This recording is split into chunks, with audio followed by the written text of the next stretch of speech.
آپ کو کبھی جنات محسوس ہوئے؟ لوگ کہتے ہیں لیکن میں نے کبھی نہیں محسوس کیا الحمدللہ. کبھی محسوس؟ اور یہ انہی لوگوں کو ہوتے ہیں جو توہم پرست ہوتے ہیں.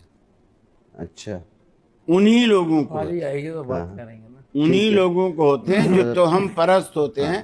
باقی آپ دیکھیں کہ صحابہ کرام، جی جیسا کہ ڈاکٹر صاحب نے بھی کہا، رسول اللہ صلی اللہ علیہ وسلم نے باتھ روم میں جانے تک کی دعا بتائی، نکلنے تک کی دعا بتائی، کھانا کھانے کی دعا بتائی، ساری دعائیں بتائی.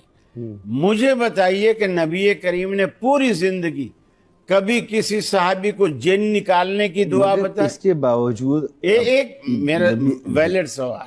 بھئی ہمیں نہ پتا، ہمیں کیا پتا کس کو بتائی کیا، لیکن ایک واقعہ تو ملتا ہے کہ نبی کریم صلی اللہ علیہ وآلہ وسلم پر جادو کیا گیا. پروردگار عالم ابھی میں آسیب کی میں جادو کی بات ابھی نہیں کر رہا. جی، میں آسیب کی بات کر رہا ہوں.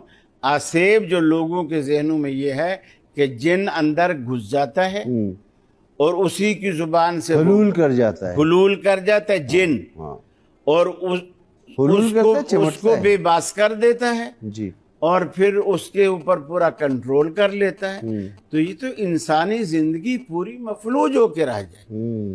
پھر عامل لوگ اپنا بھی عاملوں سے پوچھو، اگر تمہارے پاس اتنی پاور ہے تو آج ضرورت ہے 10-12 جن بھیجو نا وہاں.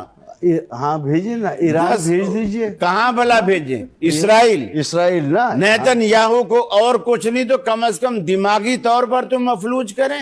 ہاں 2 جن امریکہ بھیج دیں، اور ٹرمپ کو اس کو بھی گردن دبوچ کے وہ بولے ہاں کہ سیدھا ہوتا ہے کہ نہیں ہوتا. کرتے ہیں وہ تو کہہ رہے ہیں چلے کی کوئی حیثیت ہی نہیں ہے.